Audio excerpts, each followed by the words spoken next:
መረጋጋትና ከራስ ጋር መሆን። ራሳችንን እናዳምጥ። እውነቴን ነው። ቁጭ ብለን እናዳምጥ። እንዲያው ምን እንደሆነ አንዳንድ ጊዜ እንደው ከሰው ተለይቶ ራሱ እንኳን አንድ ቀን ራሱ ቁጭ ማለት ብቻ ነው። ዝም ብሎ ቁጭ ማለት ዝም ብሎ እኮ ነው። ምንም ሳትጸልዩም ቢሆን እውነቴን አንድ አቡነ ዘበሰማያት ጧት አድርሳችሁ ቁጭ ብላችሁ ዝም ብላችሁ አስቡ እስኪ። ቆይ እኔ ማን ነኝ? ስሜ ማን ነው? እኔ ምንድነኝ? ሰው። እኔ ምንድነኝ? ክርስቲያን።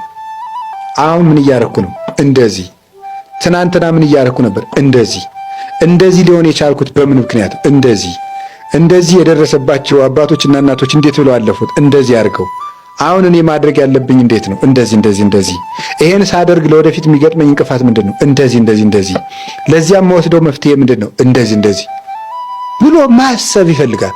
አሁን እኮ ማሰብ የለም። የሚያስብ እኮ ሰው የለም። ይቅርታ ስለጠቀለልኩ ግን ስለማናስብም ጭምር ነው። ሰይጣን ምንድነው የሚያደርገን ካላችሁ እንዳናስብ ነው የሚያደርገን። ቁጭ ብለን እንድናስብ አያደርግም። የፈለገ ቢሆን እንቅልፋችን አይናችን በእንቅልፍ እስከምትከደንባት ቅጽበት ድረስ እንዳናስብ ነው የሚያደርገን።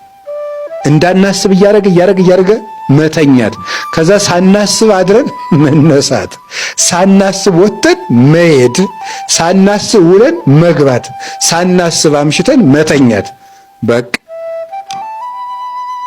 መዞር ማለት ነው። እንደዚህ እንዳይሆን እግዚአብሔር ጠርቶናል። የጠራን ለምንድን ነው ማለት? እኔ ለምንድን ነው የጠራኝ? ለጵጵስና ነው ለክህነት ነው እንዳትሉ ደግሞ። እኔ የጠራን ለምንድን ነው ካላችሁ መንግስቱን ሊያወርሰን ነው የጠራን። የሹመት ዲቁና ጵጵስና ቅስና አይደለም፣ መንግስቱን ሊያወርሰን ጠርቶናል።